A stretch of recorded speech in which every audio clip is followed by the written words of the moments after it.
माझे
प्रकार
हृदय कळवळा वैष्णवांचा विठ्ठल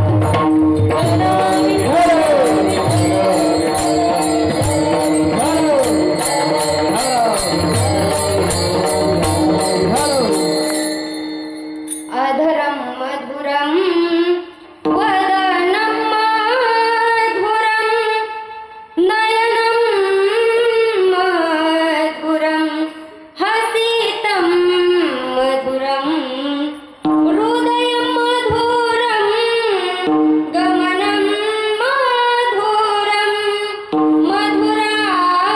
मधुराधिपते रखिलं मधुरम जयति तेदिकं जन्मनाव्रज श्रयत इंदिरा शश्वदत्रहि दयते दृश्यता दीक्षुतावका स्वयद्रुता सव स्वामी चिन्वते जय जय श्री राधारमण जय जय नवल किशोर जय गोपी चित्तचोर प्रभु जय जय माखन चोर रायगडी मंदिरी वसे माझाराया चरणी अर्पिते अजन्म ही काया जगदीश्वरासी जोडली ज्याची अजन्म ख्याती प्रथम वंदिते तुम्हा शिव छत्रपती समचरण सरोजम सांद्र नीलांबुदागम जगननीत पाणी मंडन मंडनाना तरुण तुलसी माला कंधरम कंजनेत्रम सदैव धवलहासं विठ्ठलं चिंतयामि पांडुरंग करू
ज्ञानेश्वरा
ओम नमो ज्ञानेश्वरा, करुणा करा दयाळा, तुमचा अनुग्रह लाधलो, पावन झालो चराचरी, जयांचे किल्या स्मरण होय सकळ विद्येंचे अधिकरण, तेची बंधू श्रीचरण श्री गुरूंचे, ते नमस्कारोनी आता विठ्ठल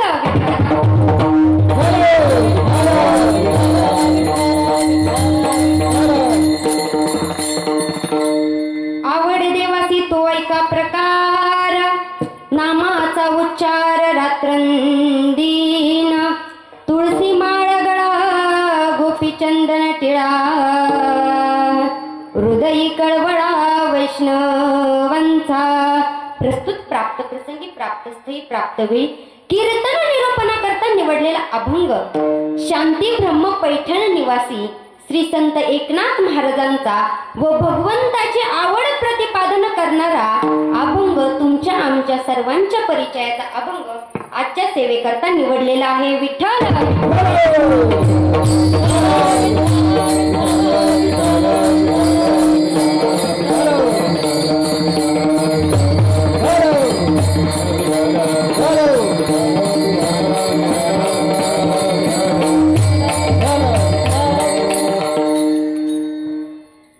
कीर्तनाला सुरुवात करण्यापूर्वी अल्पसा परिहार द्यायचा, तो म्हणजे असा.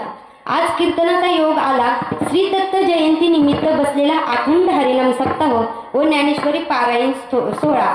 आजच या कार्यक्रमाची चालू झालेले आजच हा कार्यक्रम. स्थळ मोजे कोंदकुळवाडी भोंगळेवाडी तालुका इंदापूर जिल्हा पुणे या ठिकाणी हा बसलेला अखंड हरिनाम सप्ताह, ज्यांच्यामुळे कीर्तन करण्याचा योगाला असे असणारे समस्त ग्रामस्थ कुंकुलवाडी व भोंगेवाडी यांच्या निमित्त आज या कीर्तन करण्याचा योग आला, यासाठी मी सगळ्यांचे आभार मानते. मज पामराय काय थोरपण, पायीची वाहन पायी बरी, सर्वांच्या चरणी नतमस्तक होऊन आजच्या कीर्तन सेवेला सुरुवात करते. विठ्ठल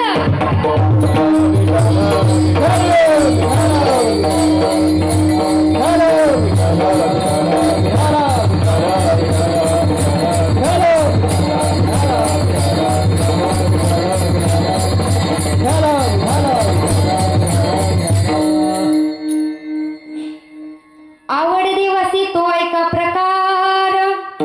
नाथराय या अभंगामध्ये सांगतात की बाबा, आपण जे 33 कोटी देवत आहे त्याच्यापैकी फक्त एकच देव आपलासा करा आणि त्याचं अखंड नामचिंतन करा. नामाचा उच्चार रात्रंदिन. पुढे म्हणतात नाथ महाराज, तुम्ही काय एका देवाचं नामस्मरण हा आवाज व्यवस्थित करा. ऐकायला तुम्हाला व्यवस्थित येतंय का? येतंय ना? नाहीतर म्हणतात काय महाराजांनी कीर्तन केलं, काही कळालं नाही, काही नाही, महाराजाला बोलायचं. व्यवस्थित करा म्हणजे सगळ्यांना ऐकू जाईल. येतंय ना व्यवस्थित? विठ्ठल विठ्ठल.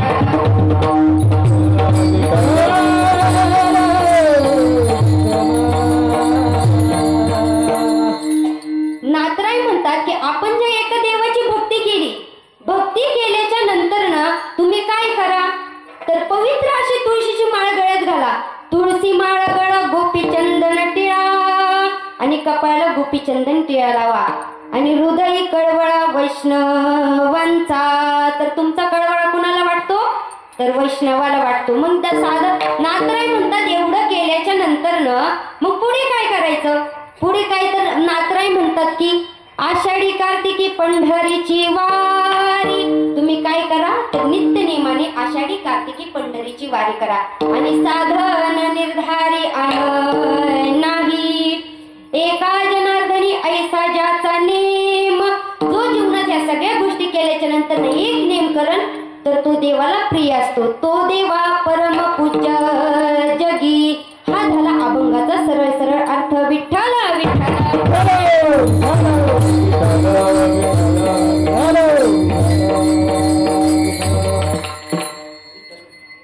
आता आपण ह्या अभंगाचा विस्तार करणार आहोत. पण त्याआधी तुम्हाला मी 2 गोष्टी सांगते.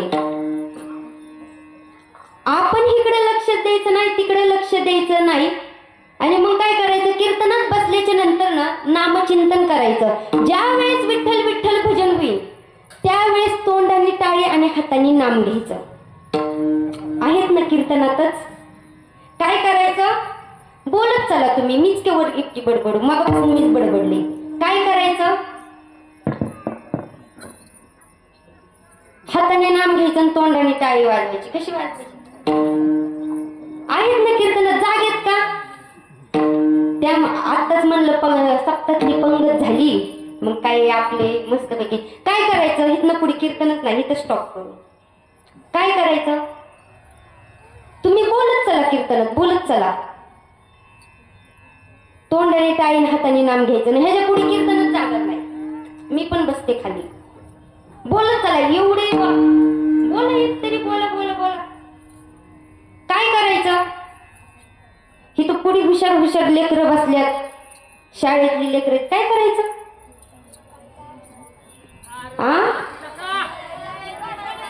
लई जोरात आवाज काढला बाबा. विठ्ठल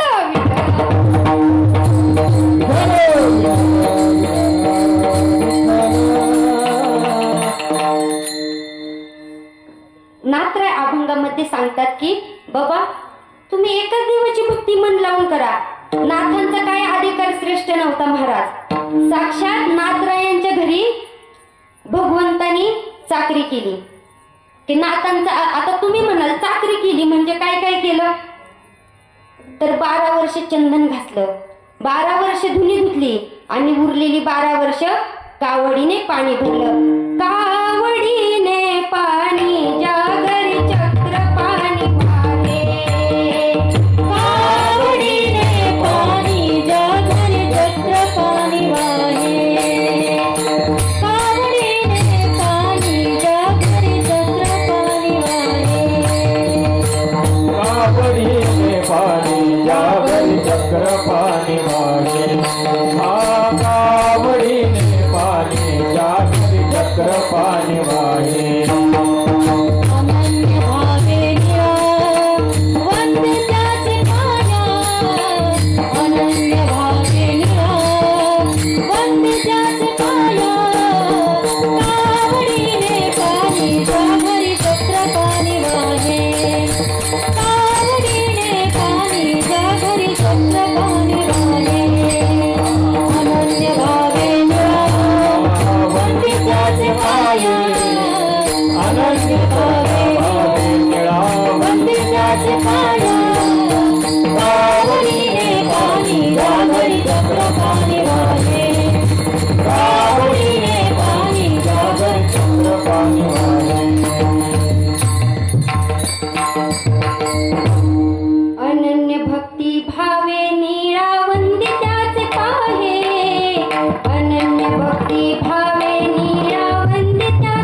चाकरी केली, कारण की नाथांचा अधिकारच तेवढा श्रेष्ठ होता. निष्ठावंत भाव आणि भक्तांचा स्वधर्म, कारण नाथांचा अधिकारच महाराज तितका श्रेष्ठ होता. पण हे गावातल्या मंडळींना काही देखवत नव्हतं बरं का. गावातल्या मंडळींना काही देखवलं नाही. गावातल्या मंडळींनी ठरवलं की नाथांना राग आणून द्यायचा. नाथांना राग आणून द्यायचा म्हटल्याच्या नंतर ना एका ब्राह्मणाने तो विडा उचलला. तो म्हटला तुम्हाला काही जमणार नाही नाथांना राग आणून दाखवायचा. म्हटलं मी नाथांना राग आणून दाखवतो. मग तिथले गावकरी मंडळी म्हटले की उचल विडा. विडा उचलला आणि नाथरायांच्या घरी गेला. सकाळ सकाळ घरी गेल्याच्या नंतर ना बघितलं नाथराय काय करतात. बघितल्याच्या नंतर ना नाथराय करत होते देवपूजा करत होते. ज्या पाटांवर देवांना ठेवायचं होतं त्या पाटांवर हा जाऊन बसला. ब्राह्मण हा जाऊन बसला. असं तसं बसला नाही बरं का महाराज. कसा बसला? पायातल्या बुटासहित बसला. तो बसला नाही. ह्याला वाटलं आता तरी नाथांना राग येईल, पण नाथांना काही राग आला नाही. नाथराय म्हणले गिरिजा आपल्या घरी मोठ्याचं लेकरू आले. चहा पाण्याचं बघ बनल्याच्या नंतर ना तो म्हटला अहो चहा पाण्याची गरज नाही काय नाही. ते नाथराय म्हटले की अहो आता चहा पाणी पण करा. म्हटले जेवण करून जावं. आता जेवण करून जावं म्हटल्याच्या नंतर ना नाथराय म्हटले की गिरिजा चहा पाणी पण कर आणि सुंदर असा जेवणाचा स्वयंपाक कर. म्हटल्याच्या नंतर ना हा ब्राह्मण म्हटला आपण ज्या कामासाठी आलोय ते काम तर बाजूलाच राहिलं आणि इथं वेगळाच पाहुणचार चाललाय. मग असं म्हटल्याच्या नंतर ना गिरिजा मातेने स्वयंपाक वगैरे केला. ताटं वगैरे वाढली. सर्व झालं. आणि ज्या वेळेस गिरिजा माता पुरणपोळी वाढण्यासाठी वाटतात खाली, त्यावेळेस हा ब्राह्मण गिरिजा मातेच्या पाठीवर जाऊन बसतो. त्याला वाटलं आता तरी नाथांना राग येईल, पण नाथांना काय राग आला नाही. नाथराय उलट म्हटली की गिरिजा मोठ्याचं लेकरू खळीला आलंय, पडू देऊ नको. त्यावेळेस गिरिजा माता म्हटल्या की ह्या पाठीला 4 लेकरं झेपण्याची सवय, हे तर काय एकच लेकरू म्हटले, नाही पडू देणार. त्यावेळेस तो ब्राह्मण खाली उतरला आणि गिरिजा मातेचे आणि नाथरायला साष्टांगन दंडवत घातलं. श्री संताचे माथा चरणावरी साष्टांग हे करी दंडवत. विठ्ठल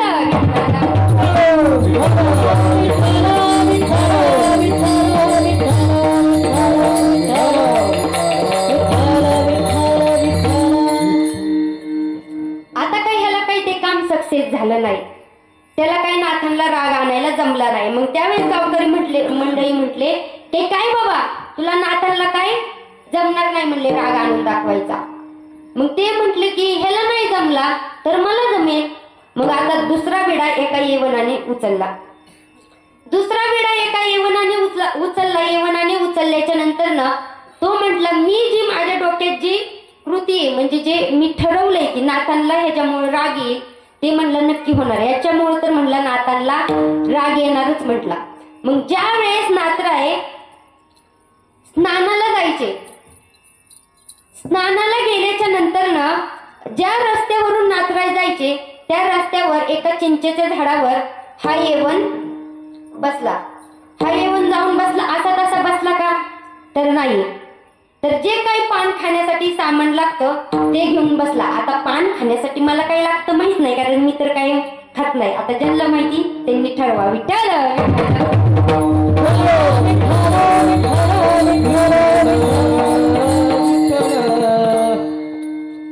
मग ठरवलं. हा झाडावरती जाऊन बसला. झाडावर जाऊन बसल्याच्या नंतर नाथराय स्नान करून आले की स्नान करून आल्याच्या नंतर नाथराय निघाले की हा त्यांच्या अंगावर थुंकायचा. हा येवर पान खाऊन थुंकायचा. पण नाथरायवर सुद्धा वळून बघत नव्हते की आपल्यावर कोण थुंकतय. परत दुसऱ्या वेळेस गेले, स्नान करून आले, परत तोच प्रकार घडला. परत तो पान खाऊन थुंकायचा. पण नाथांनी असा एकदा प्रकार नाही, दोनदा नाही, तर असा 108 वेळा प्रकार घडला. नाथांच्या तोंडातून उद्गार निघले की हा माझ्यावर अंगावर थुंकल्यामुळं मला 108 वेळा चंद्रभागेचे स्नान झाले. म्हणजे आपण जर त्या जागेला असतो, एखाद्याची लाज जरी चुकून लागली असती तर आपण त्याला पायरीच्या 50 शिव्या देऊन बसलो असतो, आहे का नाही? म्हणजे हा नाथांचा अधिकार आहे. नाथांच्यातली ही दया क्षमा करण्याची शक्ती आणि आपल्या ठिकाणी ती नाही. म्हणून तो थुंकला आणि असं त्याच्यात खाऊन खाऊन महाराज तोंडातून रक्त येऊ लागलं. तोंडातून रक्त आल्याच्या नंतर हा झाडावरून खाली उतरला आणि नाथरायांचे पाय धरले. नाथरायांचे पाय धरल्याच्या नंतर येवन अंगावरी थुंकला आणि प्रसाद देऊनी मुक्त केला. मग हा तरी सुद्धा नाथरायांना महाराज राग काही आला नाही. तरी सुद्धा नाथरायांना राग आला नाही. मग नाथराय म्हटले की गावकरी म्हटले की नाथांना काही राग येणार नाही म्हटले. नाथांना म्हणले राग काही येणार नाही आता. मग ते म्हटले की आता बाबा नाथांना राग तरी कसा आणून दाखवायचा, राग तरी कसा आणून दाखवायचा असं. पण तरी म्हणले काही नाथांना राग येणार नाही. गावकरी मंडळींनी ठरवलं तरी सुद्धा हा काय प्रयत्न यशस्वी झाला नाही. कारण नाथांच्या ठिकाणी सहन करण्याची क्षमता तेवढी होती. पण आजकालच्या लोकांना महाराज लक्षार्थ वाचार्थ अजिबात कळत नाही. लोकांना लक्षार्थ वाचार्थ अजिबात कळत नाही. कसलाच महाराज किती पण काही पण करा, पण लक्षार्थ वाचार्थ अजिबात कळत नाही. आता एका तोची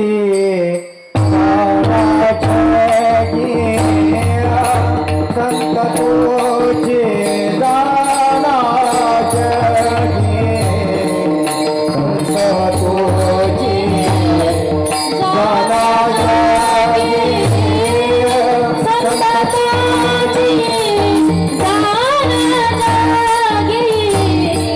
संत तोचे दाना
जगी, संत तोचे दाना जगी, दया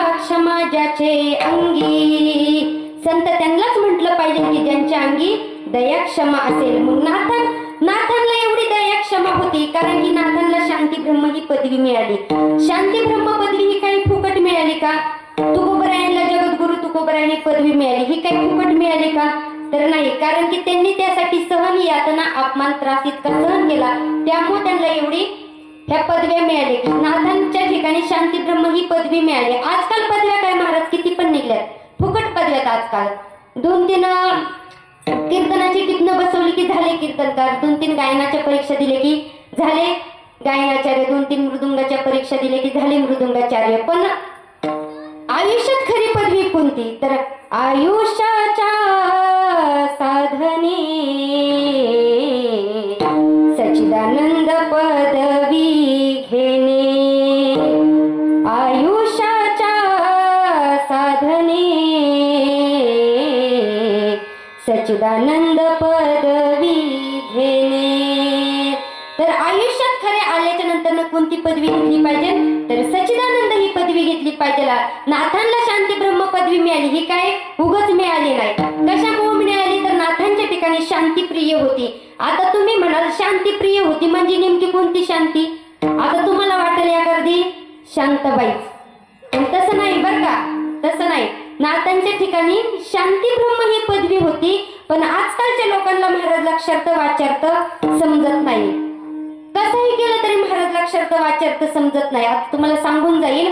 आता एका माणसाला विंचू चावला बरं का, एका माणसाला विंचू चावला. विंचू चावल्याच्या नंतर ना त्याला खूप वेदना होऊ लागल्या. वेदना होऊ लागल्याच्या नंतर ना तो डॉक्टरांकडे गेला. डॉक्टरांकडे गेला आणि म्हटलं की डॉक्टर साहेब मला खूप विंचू चावलाय, खूप वेदना होत आहेत. म्हटलं काहीतरी करा. मग त्यांनी इंजेक्शन वगैरे दिला आणि गोळ्या औषधे दिली आणि एक बँडेज पट्टी दिली. बँडेज पट्टी दिल्याच्या नंतर ना डॉक्टरांनी सांगितलं, गोळ्यांचा टाइम सांगितला, ही गोळी ह्या टाइमला घ्या, हे औषधी ह्या टायमिंगला घ्या असं म्हटल्याच्या नंतर ना म्हटले की ही बँडेज पट्टी ज्या जागेवर तुम्हाला विंचू चावलाय त्या ठिकाणी लावा असं म्हटल्याच्या नंतर ना हा घरी गेला. आणि घरी गेल्याच्या नंतर ना बायकोला विचारलं, का ग बायको मला विंचू कुठं चावला होता? आता हा शहाणा त्याच्यावरची बायको दीडशानी होती. ती म्हटली घराच्या उजव्या कोपऱ्याला. घराच्या उजव्या कोपऱ्याला म्हटल्याच्या नंतर ना हा गेला आणि घराच्या उजव्या कोपऱ्याला बँडेज पट्टी चिकटून दिली. डॉक्टरांनी काय सांगितलं होतं, ज्या ठिकाणी विंचू चावलाय त्या ठिकाणी ही बँडेज पट्टी लावा. म्हणजे लोकांना लक्षार्थ वाचार्थ अजिबात कळत नाही. म्हणून आता एका बाईला काय झालं, एक बाई म्हणाली की का हो सासूबाई, आज तुम्ही म्हटलं की घरामध्ये पाहुणे येणार आहेत, घरामध्ये पाहुणे येणार आहेत म्हटल्याच्या नंतर ना मी सगळी साफसफाई केली म्हटल्याच्या नंतर ना पण तुम्ही मला सांगितलं नाही हा कचरा नेमका कुठे टाकायचा, हा कचरा कुठे टाकायचा म्हटल्याच्या नंतर ना सासूबाई म्हणाली की गॅलरीच्या बाहेर टाकून दे, गॅलरीच्या बाहेर टाकून दे म्हटल्याच्या नंतर ना पण ती म्हणाली कचरा टाक पण माणसं बघून टाक बर का. मग त्यावेळेस ती म्हटली सासूबाई तुमच्या आज्ञेचं पालन होणार. मग ती कचरा साफसफाई करून वगैरे सगळा गोळा करून ती तिथं थांबली. तिथं थांबल्याच्या नंतर ना ती म्हटली सासूबाईंनी तर सांगितलंय की माणसं बघून कचरा टाक, पण अजून तरी एक सुद्धा माणूस येईना म्हणली, मला थांबून थांबून कटाळा आला म्हटली. मग त्यावेळेस तिथनं एका म्हणजे तिथल्या गावातल्या माणसाची निवडणुकीपदी निवड झाली होती बरं का. निवड झाली होती आणि सगळेजण त्यांच्या अंगावर फुलं वगैरे, गळ्यात फुलांचे हार वगैरे घालायचे आणि एकदम जोरदार मिरवणूक चालली होती. जोरदार मिरवणूक चालली म्हटल्याच्या नंतर ना हे म्हटली सासूबाईंनी तर सांगितलंय की माणसं बघून कचरा टाक. ती म्हटली आता तर इकडून एकदम म्हणली निवडणूकच चालली म्हणली, आता ह्यांच्या अंगावर कचरा टाकते म्हटले. असं म्हटल्याच्या नंतर ना त्या माणसाच्या अंगावर कचरा टाकून दिला. ते म्हटले माझ्या अंगावर कचरा कुणी टाकला, माझ्या अंगावर कचरा कुणी टाकला म्हटल्याच्या नंतर ना वरून दिसलं ही कचरा टाकत होती. वरून बघितल्याच्या नंतर ना जी जिथं राहती तिथं ही निवडणुकीची माणसं सगळी गेली. ती म्हटले सासूबाई म्हटले का तुम्ही इथं आलाय, तुमची निवडणूक रोडनी जाऊ द्या ना, इकडं काय. ते म्हटले तुमच्या घरातल्या बाईंनी म्हटले आमच्या अंगावर कचरा टाकलाय, आमच्या अंगावर कचरा टाकलाय म्हटल्याच्या नंतर ना ती म्हटली की का ग सुनबाई तूच कचरा टाकला का? ती म्हटली हो. अगं पण म्हटली मीच तुला म्हटलं होतं ना की माणसं बघून कचरा टाक. ती म्हटली अहो मग मी तसंच केलंय ना, माणसं बघूनच कचरा टाकलाय. ती म्हटली अगं तसं नाही ग, माणसं जेव्हा नसतील तेव्हा कचरा टाक. विठ्ठल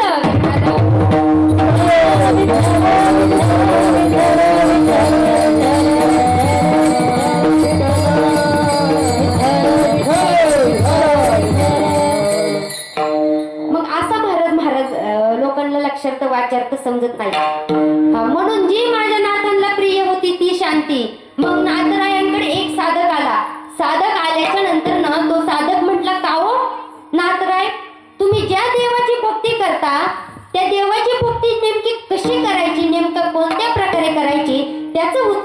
नाथराय अभंगाच्या आवरे देवासी तो ऐका प्रकार आवरे देवासी तो ऐका प्रकार आवरे देवासी तो ऐका प्रकार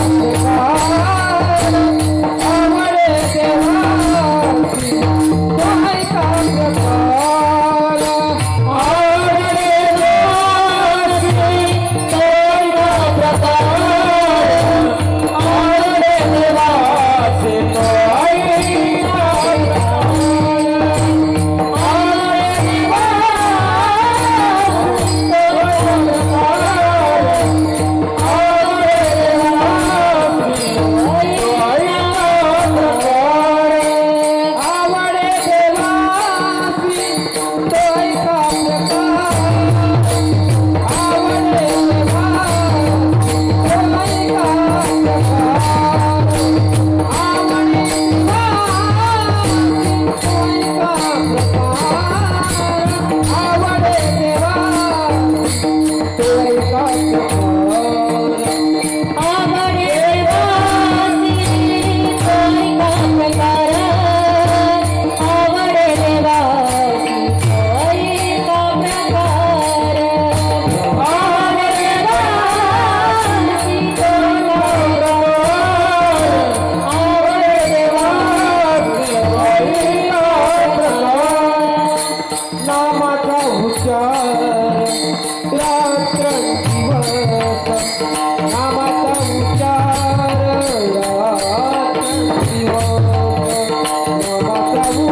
नामाचा उच्चार रात्रंदिन. नाथराय म्हणतात की बाबा तुम्ही फक्त एकाच देवाचं नामस्मरण करा. पण कसं करा तर मनोभावे करा. एकाच देवाचं नामस्मरण करा. का तो देव का तुमच्या हातीला धावून येणार नाही? काय येणार नाही? कारण की ज्याचं तुम्ही नामस्मरण रात्रंदिवस करतात तो आपल्यासाठी आपल्या हातीला धावून येणार. कारण की खूप संत लोकांनी आपली संत मंडळी खूप मोठी आहे. खूप संतांनी नामस्मरण केलं. एक देव आपलासा केला का तर कितीतरी देवांची उदाहरणं आपल्याला घेता येतील की त्यांचं आपण अंतकरणामध्ये घेतलं पाहिजे की माझ्या मीराबाईची महाराज मीराबाईची किती भक्ती होती. किती गळ्यामध्ये विना पायामध्ये घुंगरू बांधून ती भजन करायची. पग घुंगरू बांध मीरा नाचे रे, पग घुंगरू बांध मीरा नाचे रे, पग घुंगरू बांध मीरा नाचे रे, पग घुंगरू बांध मीरा नाचे रे, घुंगरू बांध मीरा नाचे रे, पग घुंगरू बांध मीरा नाचे रे, पग घुंगरू बांध मीरा नाचे रे, पग घुंगरू बांध मीरा नाचे रे. मैं सपने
हरि गुण गावे ऐसी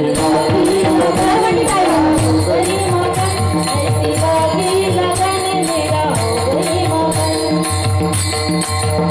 कोई रोके नहीं कोई ठोके नहीं कोई रोके नहीं कोई ठोके नहीं मेरा गोविंद गोपाल गाने लगी मेरा गोविंद गोपाल गाने लगी वो तो गली गली हरि गुण गाने लगी ऐसी लागी लगन मेरा हो गई मगन ऐसी लागी लगन मेरा हो गई मगन ऐसी लागी लगन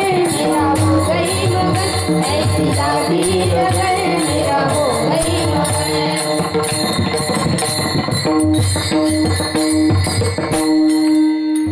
मग मीराबाई भजन करायच्या महाराज एवढंच नाही तर काय त्या माझ्या शबरी मातेचं नामस्मरण होतं महाराज शबरी माता मातंग ऋषींच्या आश्रमामध्ये राहायची ज्या वेळेस मातंग ऋषींचा अंतकाळ जवळ आला त्यावेळेस शबरी मातेला सांगितलं की आता माझा अंतकाळ जवळ आलाय म्हटल्याच्या नंतर ना त्यावेळेस शबरी माता म्हटल्या की तुम्ही गेल्याच्या नंतर ना म्हटले मी काय करू इथं एकटी राहून म्हटले ते म्हटले काय नाही फक्त तू म्हटले की प्रभू रामचंद्रांची वाट बघ मी गेल्याच्या नंतर ना या आश्रमामध्ये फक्त प्रभू रामचंद्र येतील म्हटली तू त्यांचीच भक्ती कर आणि त्यांचंच नामस्मरण कर महाराज शबरी माता रात्र दिवस त्यांचं नामस्मरण करायचे दररोज सकाळी उठायची महाराज दररोज सकाळी उठायची आणि उठल्याच्या नंतर ना केसाने रस्ता झाडायची बागेमध्ये फुलं आणायला जायची केसाने रस्ता झाडल्याच्या नंतर ना बागेतनं फुलं आणल्याच्या नंतर ना त्या रस्त्यावर फुलं टाकायची टाकल्याच्या नंतर का बरं त्याच्यावर फुलं टाकायची कारण प्रभू रामचंद्र आल्याच्या नंतर ना प्रभूंच्या पायांना खडे टोचू नये म्हणून ती त्या केसाने रस्ता झाडून त्याच्यावरती फुलं टाकायची एवढंच नव्हतं तर बागेतनं प्रभू रामचंद्रांसाठी बोरं आणून ठेवायची म्हटल्याच्या नंतर ना ती आधी अर्ध बोर खायची बघायची चांगलंय का चांगलं असल्यावर ती त्यात काढून ठेवायची आणि पण असं एकदा नव्हतं महाराज असं दोनदा नाही घडलं तर ती दररोज जन्मोजन्मी प्रभू रामचंद्रांची वाट बघायची आणि बघितल्याच्या नंतर ना एक दिवस प्रभू रामचंद्र लक्ष्मणाला म्हटले लक्ष्मण आज आपल्याला एका मातेला भेटायला जायचंय तो म्हटला की आता ही कोणती तिसरी माता चौथी माता म्हटले ती म्हटले की अरे ह्या मातेने तर फक्त आपली 14 वर्षच वाट बघितली पण ह्या मातेने म्हटले जन्मोजन्माची वाट बघितली असं म्हटल्याच्या नंतर ना ते म्हटले आपल्याला त्या मातेला भेटायला जायचंय म्हटल्याच्या नंतर ना प्रभू रामचंद्र आणि लक्ष्मण शबरी मातेच्या आश्रमापाशी आल्याच्या नंतर न बघितलं तर शबरी मातेचं नामस्मरण चालू होतं शबरी माता नामस्मरण करत होती काय नामस्मरण करत होती कब मेरे राम जी का आवन होगा शबरी की कुटिया का पावन होगा राम जी का आवन होगा शबरी की कुटिया का पावन होगा जब मेरे राम जी का आवन होगा शबर की कुटिया का पावन होगा जब मेरे राम जी का आवन होगा शबर की कुटिया का पावन होगा आएंगे रघुराई तुम आसन पर बिठाऊंगी मीठे मीठे बेर अपने हाथों से खिलाऊंगी आसन पर बिठाऊंगी मीठे मीठे बेर अपने हाथों से खिलाऊंगी आएंगे रघुराई तुम आसन पर बिठाऊंगी मीठे मीठे बेर अपने हाथों से खिलाऊंगी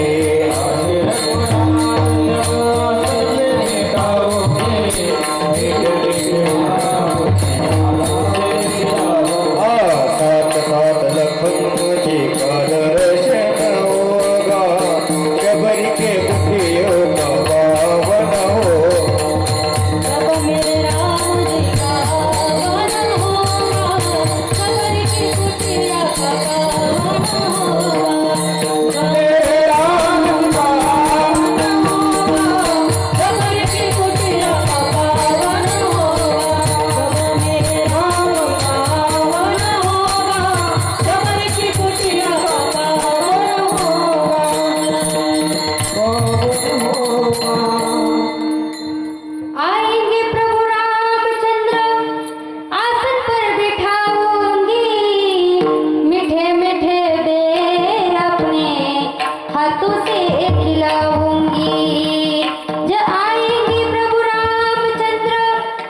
नव्हते. ती काय प्रभू रामचंद्राने हलवलं तरी ती काय भानावर आली नाही.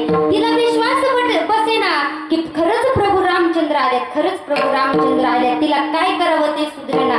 जी म्हटली प्रभू रामचंद्र तुम्ही आला मला काही सुधरे नका, काय करावं. ती म्हटली तुम्ही यायच्या आधी मी सगळं ठरवून ठेवलं होतं की प्रभू रामचंद्रांसाठी मी हे करेन, प्रभू रामचंद्रांसाठी मी ते करेन, पण तुम्ही आला आणि मी सगळंच विसरून गेले. विठ्ठल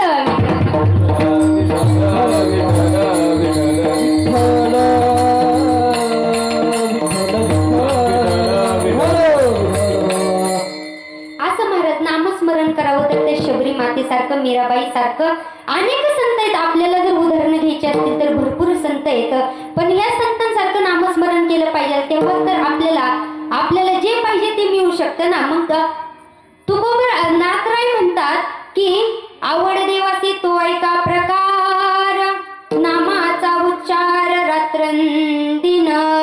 नामाचा उच्चार घेतल्याच्या नंतर ना मग तो साधक म्हटला की आम्ही हे करू, एकाच देवाचं नामस्मरण करू, ते करू, पण हे केल्याच्या नंतर ना पुढे काय म्हटले, पुढे काय म्हटल्याच्या नंतर ना नाथराय याचं वर्णन अभंगाच्या दुसऱ्या चरणात. तुळशी माळ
भक्ती केल्याच्या नंतर ना काय करा तर पवित्र अशी तुळशीची माळ गळ्यात घाला.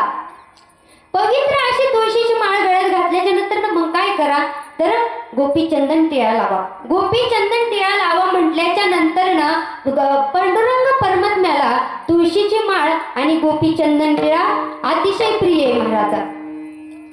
तुळशीचं ज्या वेळेस सत्यभामीला गर्व चढला, ज्या वेळेस सत्यभामीला गर्व चढला त्यावेळेस नारद महर्षीला सांगितलं की आपल्याला म्हटले सत्यभामेचा गर्व नाहीसा करायचा आहे, गर्व नाहीसा करायचा आहे म्हटल्याच्या नंतर ना आता नारद महर्षी तर काय अशा कामात महाराज पटाईतच होते. ते म्हटले की ठीक आहे तुम्ही काय काळजी करू नका, म्हटले आम्ही म्हटले सत्यभामेचा गर्व नाहीसा करतो. ते सत्यभामेकडे गेल्याच्या नंतर ना सत्यभामा आणि नारद महर्षी अशी बसले आणि बसल्याच्या नंतर ना नारद महर्षींचा विषय निघला की ह्या जन्मी जर म्हटले वस्त्रदान केलं तर पुढच्या जन्मी म्हटले आपल्याला चांगले कपडे घालायला भेटतात. ह्या जन्मी जर अन्नदान केलं तर म्हटले पुढच्या जन्मी आपल्याला चांगलं अन्न खायला मिळतं. मग सत्यभामा म्हटल्या की ह्या जन्मी पतिदान केला तर म्हटले पुढच्या जन्मी हाच पती मिळतो का? त्यावेळेस नारद महर्षी म्हणाले का नाही मिळणार, का नाही मिळणार म्हणल्याच्या नंतर ना सत्यभामा म्हटल्या की हा पती मला तुम्हाला दान करायचा आहे. म्हटल्या तुम्हाला दान करायचं आहे म्हटल्याच्या नंतर ना नारद महर्षी म्हटले हा सोडा संकल्प. संकल्प सोडला. सत्यभामेने नारद महर्षींना भगवान श्रीकृष्णांना दान करून टाकलं, कारण की पुढच्या जन्मी चांगला पती मिळावा म्हणून. पण ह्या ज्या वेळेस हे 16,107 बायकांना कळालं त्यावेळेस त्या बांगड्या माग सारून पदर खोचच भांडायला आल्या की का ग तुझाच पती का, आमचा नाही का कुणी, असं म्हटल्याच्या नंतर ना त्या म्हणल्या सत्यभामा म्हटल्या की भगवा माझं दान मला परत करा. नारद महर्षीला म्हटले. नारद महर्षीला म्हटल्याच्या नंतर ना नारद महर्षी म्हटले एकदा दान केलेलं परत करता येत नाही. मग त्यावेळेस म्हटले काहीतरी उपाय असेल ना. मग नारद महर्षी म्हटले हो आहे ना उपाय. ते म्हटले सांगा कोणता उपाय. नारद महर्षी म्हटले भगवंताच्या वजना एवढं सोनं तोललं पाहिजे. भगवंत तोलला पाहिजे म्हटल्याच्या नंतर त्या म्हटले की चालतंय ठीक आहे. मग भगवंताला एका पारड्यात बसवण्यात आलं आणि एका पारड्यात सोनं ठेवण्यात आलं. आता सत्यभामेचा महल सोन्याने भरलेला होता, तिला काही सोन्याची कमी नव्हती. सोन्याची कमी नव्हती म्हटल्याच्या नंतर ना सगळं महालातलं सोनं आणलं, सर्व स्वतः जवळचं सोनं काढलं, सर्व काढलं महाराज, पण काही भगवंत काही तोडला गेला नाही. मग त्यावेळेस रुक्मिणी माता बागेमध्ये भजन करत होत्या. कोणतं भजन करत होत्या? श्रीराम जय जय राम, श्रीराम जय जय राम, श्रीराम जय जय राम, श्रीराम जय जय राम, श्रीराम जय जय राम, श्रीराम जय जय राम, श्रीराम जय जय राम, श्रीराम जय जय राम, श्रीराम जय जय राम, श्रीराम जय जय राम, श्रीराम जय जय राम, श्रीराम जय जय राम, श्रीराम जय जय राम, श्रीराम जय जय राम, श्रीराम जय जय राम, श्रीराम जय जय राम, श्रीराम जय जय राम, श्रीराम जय जय राम, श्रीराम जय जय राम, श्रीराम जय जय राम.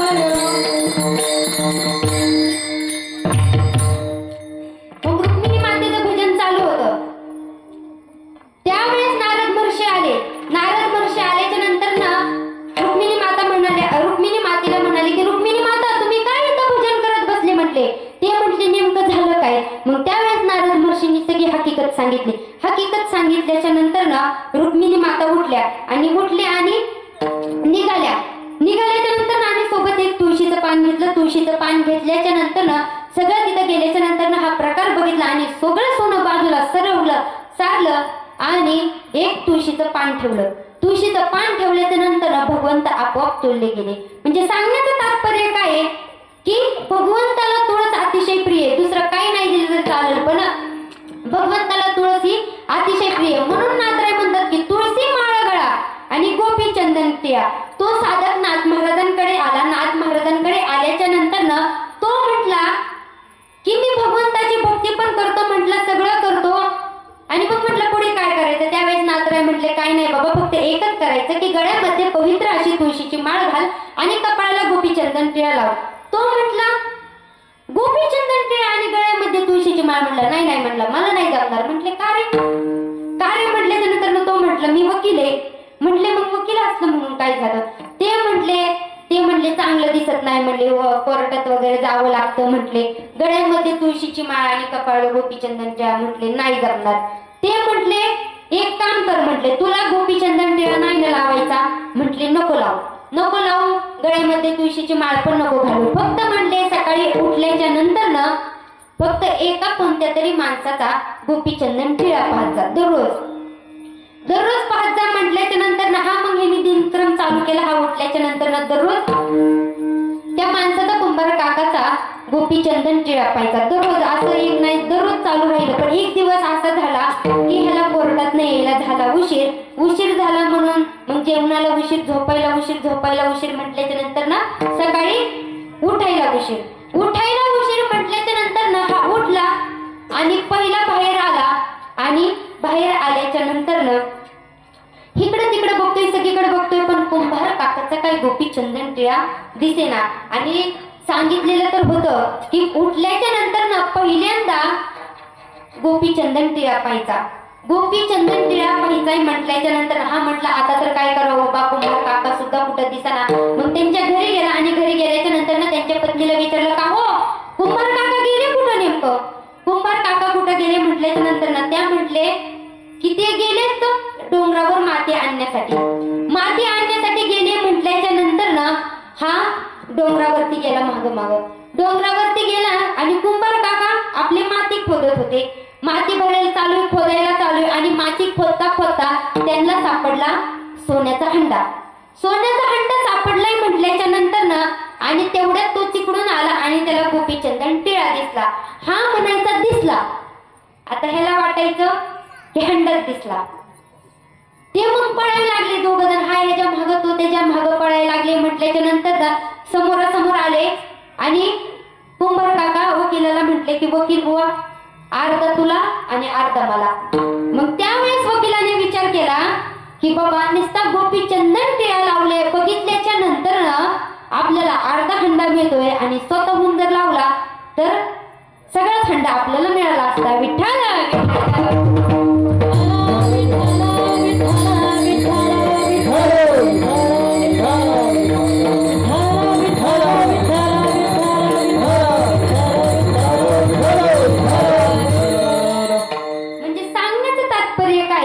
की बाबा फक्त गळ्यामध्ये पवित्र अशी तुळशीची माळ घाला आणि तुळशीची माळ घातल्याच्या नंतर ना गोपीचंदन टिळा लावून गोपीचंदन टिळा लावल्याच्या नंतर ना हृदयी कळवळा वैष्णवांचा. तुमचा कळवळा कुणाला वाटणार आहे तर साक्षात वैष्णवाला वाटणार आहे. मग नाथरायांकडे तो साधक आल्याच्या म्हटला की मी एकाच देवाचं नामस्मरण करणार म्हटले आणि गळ्यामध्ये पवित्र अशी तुळशीची माळ देखील घालू म्हटल्याच्या नंतर ना तो म्हटले की तू तुळशीची माळ घातली गोपाळाला गोपीचंदन टिळा लावला की तुझा कळवळा म्हटलं वैष्णवाला वाटणार आहे.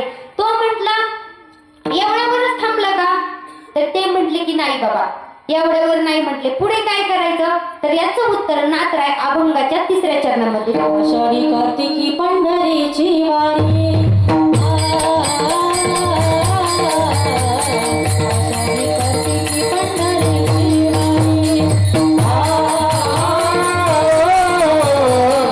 आषाढी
करायची म्हटले.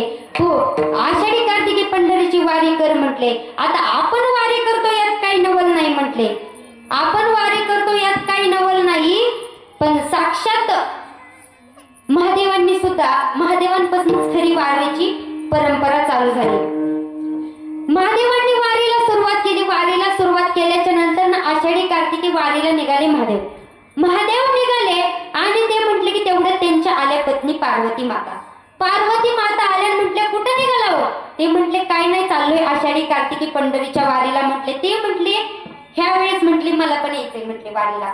ते म्हटले अगं नको, खूप गर्दी असते म्हटले, लाखो वारकरी असतात म्हटले आणि त्यात तू कशी येणार म्हटले आणि तुला चलणं पण होणार नाही. मग महादेव ती म्हटली पार्वती माता म्हटले की मला यायचंय म्हणजे यायचंय. महादेव म्हटले आता यायचंय म्हटल्याच्या नंतर ना चल बाबा म्हटल्याच्या नंतर ना आता हे दोघं जण निघाले. तेवढ्यात आले गणपती बाप्पा आल्याच्या नंतर ना ते म्हटले कुठं चाललं तुम्ही दोघं? ते म्हटले काय नाही बाबा वारीला निघालोय. ते गणपती बाप्पा म्हटले मला पण यायचंय. आता मला पण यायचंय म्हटल्याच्या नंतर ना ते म्हटले नको बाबा कशाला येतोय, थांब आपल्या घरीच थांब म्हटल्याच्या नंतर ना पार्वती माता म्हटल्या येतय लेकरू तर येऊ द्या ना, उगाच लेकराला आडवं येत आहे बघा. मग मला परत महादेव, पार्वती माता आणि गणपती बाप्पा निघाले. आता गणपती बाप्पा हे सर्व तिघही निघाल्याच्या नंतर ना त्यांनी काढली फोर व्हीलर बाहेर. आता फोर व्हीलर म्हणजे काय तर नंदी. आता नंदीला पण घेतलं सोबत. आता तिघही चौघजण निघाले वारीला निघाल्याच्या नंतर ना एवढी गर्दी महाराज, एवढी गर्दी म्हटल्याच्या नंतर ना पार्वती माता म्हटल्या किती बाई ही वारीला गर्दी म्हटल्या. वारीला गर्दी म्हटल्याच्या नंतर ना ते म्हटले महादेव म्हटले मी तुला म्हटलं होतं ना नको येऊ, तरी पण तू आली म्हटले. मग त्या म्हटल्या आता बघू जितवर चलणं होईल तिथवर चलते म्हटल्या. तिथवर चलते म्हटल्याच्या नंतर ना आता त्या पंढरपूरमध्ये वखारीपर्यंत हे गेले. वखारीपर्यंत गेले म्हटल्याच्या नंतर ना त्या म्हटल्या आता मी काही इथनं पुढे म्हटल्या येऊ शकत नाही म्हटले, मी इथंच थांबते. मग तिथं पार्वती मातेने विश्रांती घेतली म्हटल्याच्या नंतर आता हे तिघे निघाले महादेव, गणपती बाप्पा आणि नंदी हे तिघजण निघाल्याच्या नंतर ना चंद्रभागेचं स्नान वगैरे केल्याच्या नंतर ना गणपती बाप्पा आणि हे तिघही चंद्रभागेचं स्नान करून वारीला लागले. दर्शनाच्या बारीसाठी लागल्याच्या नंतर एवढी गर्दी महाराज मुंगी जायला जागा नाही. त्यांनी नंदी गणपती वगैरे सगळं घातलं. नंदी गणपती घातल्याच्या नंतर ते म्हटले बाबा लोक आपल्याला म्हटले मारतील म्हणले, ज्यांचे ते पताक्याची वर आहेत ना ते दांडे म्हणले वर करतील आपल्याला हाणतील म्हणल्याच्या नंतर गणपती बाप्पा नंदीला वगैरे तिथंच थांबवलं आणि महादेव दर्शनासाठी गेल्याच्या नंतर ना दर्शन वगैरे झाल्याच्या नंतर ना म्हणजे सांगण्याचं तात्पर्य काय आहे की आषाढी कार्तिकी पंढरीची वारी आणि साधन निर्धारी आनंद नाही. मग आषाढी कार्तिकी नाथरायांकडे साधक आल्याच्या नंतर ना म्हटलं की बाबा तुम्ही काय सुद्धा करू नका म्हटल्याच्या नंतर फक्त एकच करा. काय करा तर आषाढी कार्तिकी पंढरीची वारी करा आणि साधन निर्धारी आनंद नाही, याच्याशिवाय महाराज पर्याय नाही म्हटले, अजिबात पर्याय नाही म्हटले. आता आपल्याला पण वाटतं ना आपलं भजन देवापर्यंत पोहोचावं, वाटतं का नाही? बोलत चला वाटतं ना. मग सर्वांनी आपले 2 हात वरती घ्या, सर्वांनी आपले 2 हात करा. महिला मंडळ, पुरुष वर्ग सर्वांनी बसलेले आणि सर्वांनी प्रेमाने भजन करते. विठोबा रखुमाई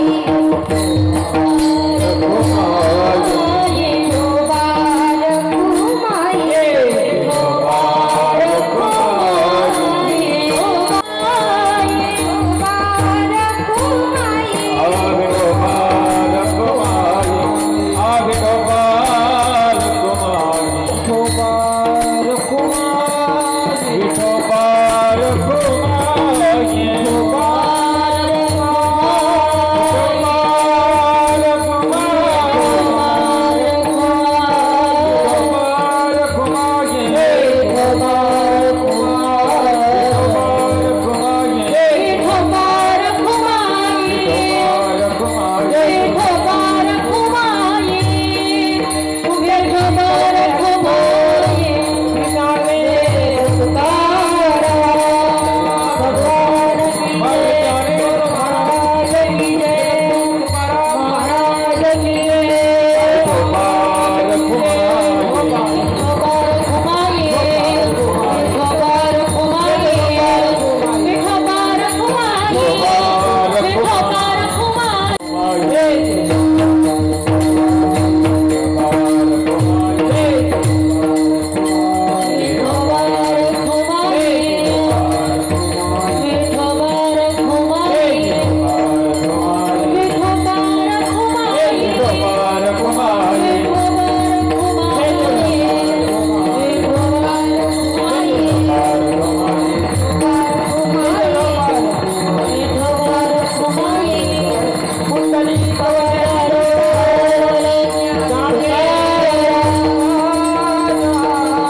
पंढरीची वारी साधन निर्धारी अन नाही तुळसी माळ गळा गोपीचंदन टिळा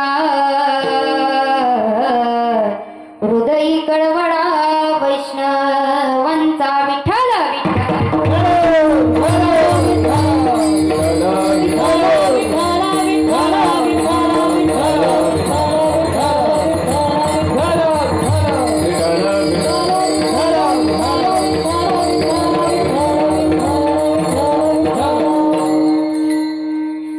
नाथराय म्हणतात काय नाही बाबा, तुम्ही काय एका देवाचं नामस्मरण केलं, एक देव आपलासा केला, आपलासा केल्याच्या नंतर ना काही नाही, फक्त पुढे काय करा की तुळशी माळ गळा गोपी चंदन टिळा, गळ्यामध्ये पवित्र अशी तुळशीची माळ घाला आणि कपाळाला गोपी चंदन टिळा लावा. गोपी चंदन टिळा लावल्याच्या नंतर ना तुमचा कळवळा कुणाला वाटणार आहे तर वैष्णवाला वाटणार आहे. वैष्णवाला वाटणार आहे मग काय करायचं म्हटले साधक पुढे काय करायचंय म्हटल्याच्या नंतर ना म्हटले काय नाही बाबा, हे फक्त एक नेम करायचा म्हटले. एक नेम करायचा कोणता? अभंगाच्या शेवटी एका जनार्दनी ऐसा जातनी एका जनार्दनी ऐसा जातनी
ऐसा ज्याचा नेम तो देवा परम पूज्य जगी. जीवनामध्ये आल्याच्या नंतर ना बाबा एक तरी नेम करा. एक तरी नेम केल्याच्या नंतर ना तो देवा परम पूज्य जगी. तो देवाचा अतिशय प्रिय जवळचा होत असतो. मग नाथराय म्हणतात की काय सांगतात की आवड देवाची तो ऐका प्रकार नामाचा उच्चार रात्रंदिन तुळसी माळ गळा गोपी चंदन टिळा हृदयी कळवळा वैष्णवांचा आषाढी कार्तिकी पंढरीची वारी साधन निर्धारी अन नाही तुळसी माळ गळा गोपी चंदन टिळा हृदयी कळवळा वैष्णवांचा एका जनार्दनी ऐसा ज्याचा नेम तो देवा परम पूज्य जगी. तुळसी माळ गळा गोपी चंदन टिळा हृदयी कळवळा वैष्णवांचा. विठ्ठल विठ्ठल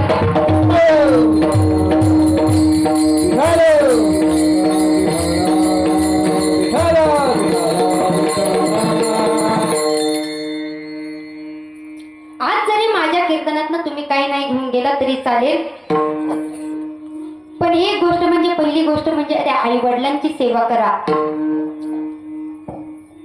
आईवर सुंदर असं लिहिलेले जन्म दिला आईने मला उपकार हा मोठा झाला. जन्म दिला आईने मला उपकार हा मोठा झाला. ठेच लागे जरी पायाला पाणी येते आईच्या डोळ्याला. ठेच लागे जरी पायाला पाणी येते आईच्या डोळ्याला. जन्म दिला आईने मला उपकार हा मोठा झाला. जन्म दिला आईने मला उपकार हा मोठा झाला. आई ही असते नसते सांभाळणारी बाई. असल्यावर कळत नाही आणि नसल्यावर मिळत नाही. आणि जीवनामध्ये जेवढी आई महत्वाची तेवढा बाप सुद्धा महत्वाचा आहे. बापावर सुद्धा अगदी गोड लिहिलेले तुम्हाला सांगून जाईन बाप किती गोड आहे. ऐका. माझ्या डोळ्यातलं आसव कुणी मायेनं पुसताना. माझ्या डोळ्यातलं आसव कुणी मायेनं पुसताना. पुरी भुंद कदाटतो या गोष्ट बापाची सांगताना. त्याच्या फाटक्या सदऱ्याला किती ठिगळ जोडलेली उभ्या आयुष्याला त्यानं कशी कातर लावलेली. मला कसस होत या कुणी बाबा म्हणताना. उरी भुंद कदाटतो या गोष्ट बापाची सांगताना. त्यामुळे जीवनामध्ये आल्याच्या नंतर आई वडिलांची सेवा करा. दुसरी गोष्ट म्हणजे दारूबंदी करा. अरे जाम पर जाम पीने से क्या फायदा. अरे जाम पर जाम पीने से क्या फायदा. शाम पियोगे तो सुबह तक उतर जाएगी. शाम पियोगे तो सुबह तक उतर जाएगी. एक बार हरि नाम का प्याला पीकर दिखो तुम्हारी पूरी जिंदगी सुधर जाएगी. तुम्हारी पूरी जिंदगी सुधर जाएगी. त्यामुळे जीवनात आल्याच्या नंतर ना दारूबंदी करा. आणि जीवनामध्ये आल्याच्या नंतर ना असा एक तरी मित्र असावा की ज्यासोबत आपण सर्व आपलं काही मनातलं सांगू शकतो. आणि जिथं आपण गेल्याच्या नंतर ना त्याला सांगितल्याच्या नंतर ना आपलं मन हलकं होतं. दुःख अडवायला उंबऱ्या सारखा मित्र वनव्यामध्ये गारव्या सारखा. मित्र वनव्यामध्ये गारव्या सारखा. वाट चुकणार नाही जीवनभर तुझी. वाट चुकणार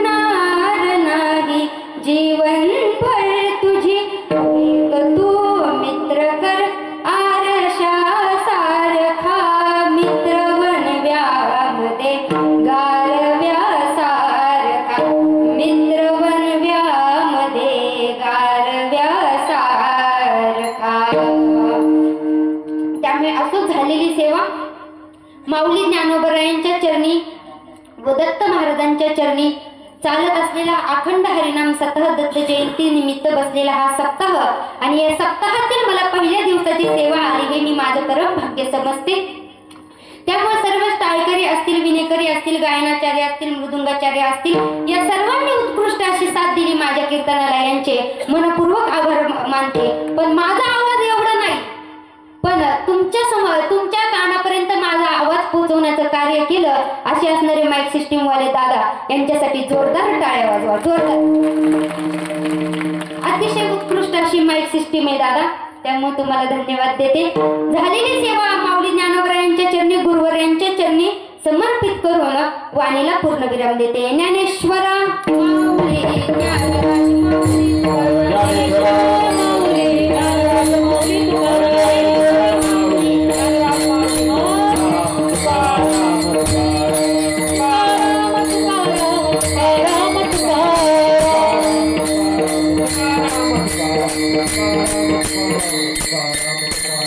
विठ्ठल जय जय